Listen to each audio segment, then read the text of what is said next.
if you kind of use the same playbook that everyone else uses, you end up with the usual suspects. And then you don't get a chance, right, to look at folks that have something different to bring to the table.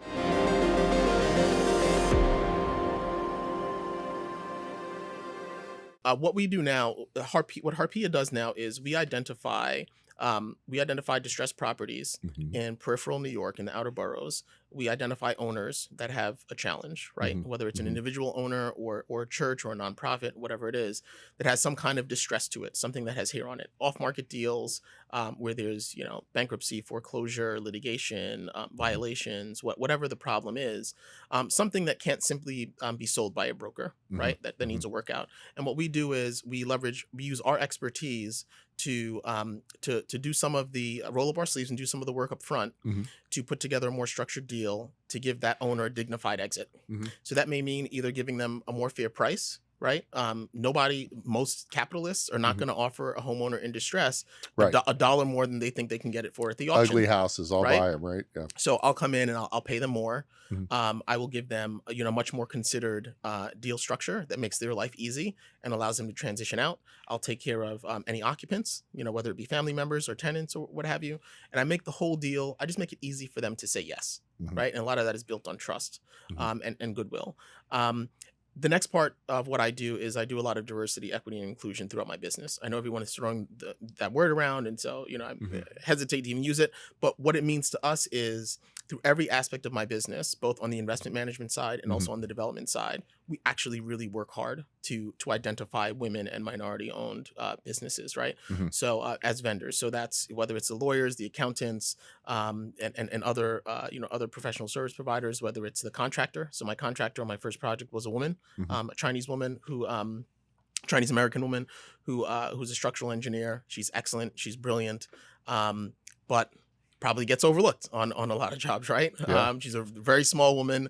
Everyone is terrified of her. She's gonna swing a hammer? Yeah, right? exactly. Yeah. But it's just been a joy working with her. And so I think if you kind of use the same playbook that everyone else uses, you end up with the usual suspects. And then you don't get a chance, right, to look at folks that have something different to bring to the table. Right. So we've been pleased with that.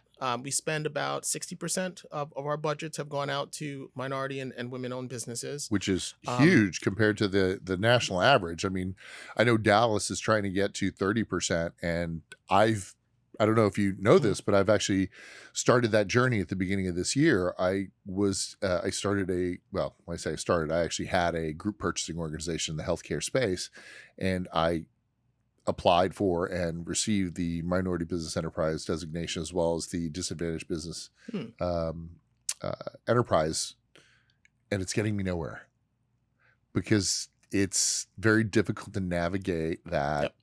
You have to know people, you have to meet people, they have to start to trust you. And then, so I can't wait to talk off script about some of this stuff because it's really difficult. Getting certified is just getting a ticket to get into the stadium, right? Yeah. That doesn't guarantee you Anything. A spot on the court or getting off the bench, so to speak, Right. So it's just the requirement that you have to even kind of be in the game.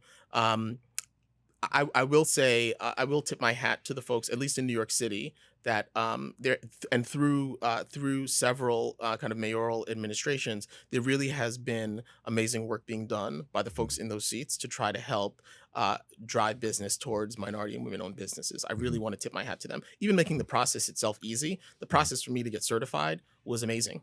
And I'd heard so many horror stories about how long it takes in the bureaucratic process and all the reasons that you can be dinged and kind of not allowed through. So I should just want to kind of shout them out on that. Hey, thanks for watching The Merge. We've got a ton more stuff for you to watch on YouTube, on Instagram, on TikTok, everywhere. Check us out.